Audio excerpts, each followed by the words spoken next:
ਅੱਜ ना मैं लोकल बस च सफ़र करन डिया। रश बड़ा। एक औरत थोड़ी ओदी हालत जरा सुना दी।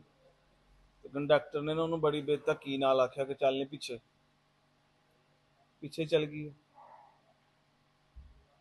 रश बड़ा ही मैं भी उधर लागे बह गया। हूँ लोगों को फाड़ फाड़ के अपना को गुजारा जिंदगी का चलाती।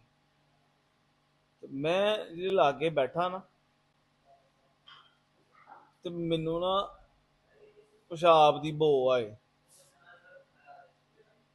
उस औरत के कपड़िया चों पेशाब की बो आई जाए तो दिल मेरा बड़ा खुश होया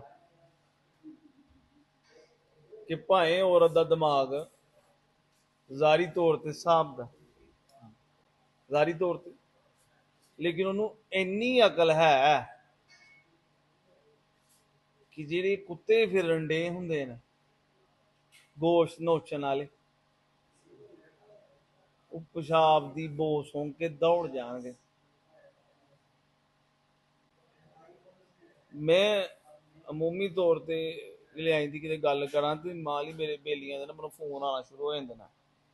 प्रोफैसर साहब थोड़ी मेहरबानी है। There are certain things in our society which has no need to address. Why you are addressing such topics which are controversial and creating chaos? मैं कहना हूं कि कोई गल नहीं कदी कदी हथ पा लेना चाहिए है इन्हां गल्लां नूं भी और माशरे दी जिहड़ियां कमियां ने कदी कदी उन्हां नूं भी एड्रैस कर लेना चाहिए।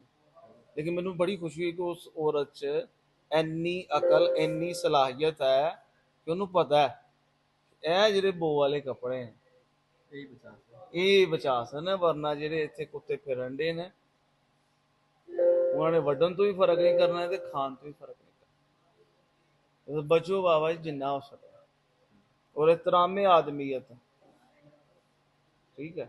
मेरे लागे बैठी थी मैं बड़े प्यार नाल उन्होंने कहा मैं भैन जी तुसीं इत्थे बह जाओ चलो मैं उठना तुसीं इधर हो जाओ और लिटरली फेशियल एक्सप्रैशन तो बंदे नूं जज हुंदा है कि हाँ खूबसूरत और इज्जत वाले लफ्ज उन्होंने भी असर करते हैं।